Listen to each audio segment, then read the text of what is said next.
La Bible en un an. Jérémie chapitre 44, verset 24 à Jérémie chapitre 47. Psaume 94. Proverbe 26, 6 à 8. Lecture du 24 octobre.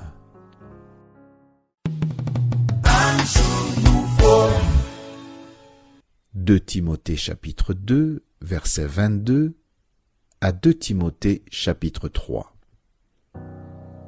Fuis les passions de la jeunesse et recherche la justice, la foi, la charité, la paix avec ceux qui invoquent le Seigneur d'un cœur pur. Repousse les discussions folles et inutiles, sachant qu'elles font naître des querelles. Or, il ne faut pas qu'un serviteur du Seigneur ait des querelles. Il doit au contraire avoir de la condescendance pour tous, être propre à enseigner, doué de patience. Il doit redresser avec douceur les adversaires dans l'espérance que Dieu leur donnera la repentance pour arriver à la connaissance de la vérité et que, revenus à leur bon sens, ils se dégageront des pièges du diable qui s'est emparé d'eux pour les soumettre à sa volonté.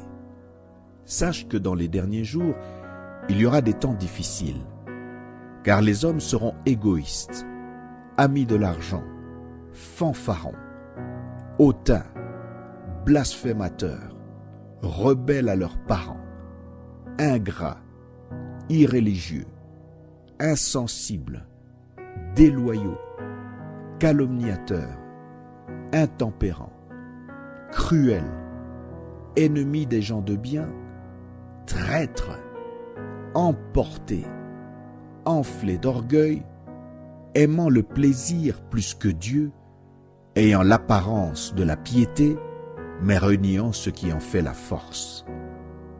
Éloigne-toi de ces hommes-là. Il en est parmi eux qui s'introduisent dans les maisons et qui captivent des femmes d'un esprit faible et borné, chargés de péché, agités par des passions de toute espèce, apprenant toujours et ne pouvant jamais arriver à la connaissance de la vérité.